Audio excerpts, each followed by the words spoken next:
ಶೀಲಾ ಶ್ರೀನಿವಾಸ್ ಅಡುಗೆ ಮನೆಗೆ ಸುಸ್ವಾಗತ. ಇವಾಗ ಮಾವಿನಕಾಯಿ ಸೀಸನ್ ಆಗಿರೋದ್ರಿಂದ ಈಸಿಯಾಗಿ ಮಾವಿನಕಾಯಿ ಚಿತ್ರಾನ್ನ ಹೇಗೆ ಮಾಡೋದು ಅಂತ ನೋಡೋಣ ಬನ್ನಿ. ಅಂಡ್ಲಿಗೆ ಎಣ್ಣೆ ಹಾಕಿ ಎಣ್ಣೆ ಕಾದ್ಮೇಲೆ ಶೇಂಗಾ ಹಾಕ್ತಾ ಇದ್ದೀನಿ. ನೆಕ್ಸ್ಟ್ ಕಡಲೆಬೇಳೆ, ಗೋಡಂಬಿ ಇವನ್ನೆಲ್ಲ ಚೆನ್ನಾಗಿ ಫ್ರೈ ಮಾಡ್ಕೋಬೇಕು. ಆಮೇಲೆ ಸಾಸಿವೆ, ಜೀರಿಗೆ ಹಾಕಿ ಜೀರಿಗೆ ಎಲ್ಲ ಸಿಡಿದ್ಮೇಲೆ ಸ್ವಲ್ಪ ಹಿಂಗಾಕಿ ಒಣಮೆಣಸಿನ್ಕಾಯಿ, ಕರಿಬೇವು, ಹಸಿಮೆಣಸಿನ್ಕಾಯಿ, ಶುಂಠಿನ ಸ್ವಲ್ಪ ತುರಿದು ಹಾಕ್ತಾ ಇದ್ದೀನಿ. ಇದನ್ನೆಲ್ಲ ಚೆನ್ನಾಗಿ ಫ್ರೈ ಮಾಡ್ಕೋಬೇಕು.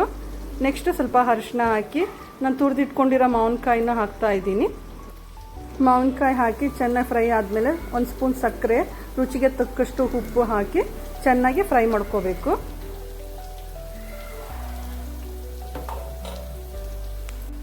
ಅನ್ನ ಮಾಡಿಟ್ಕೊಂಡಿರೋದನ್ನ ಇದಕ್ಕೆ ಒಗ್ಗರಣೆಗೆಲ್ಲ ಹಾಕಿ ಚೆನ್ನಾಗಿ ಕಲಸಿದ ಮೇಲೆ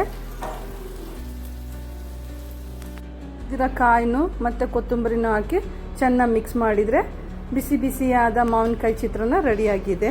ನೀವು ಟ್ರೈ ಮಾಡಿ. ನಿಮಗೆ ಇಷ್ಟ ಆದರೆ ಲೈಕ್, ಶೇರ್ ಆ್ಯಂಡ್ ಸಬ್ಸ್ಕ್ರೈಬ್ ಮಾಡಿ. Thank you for watching.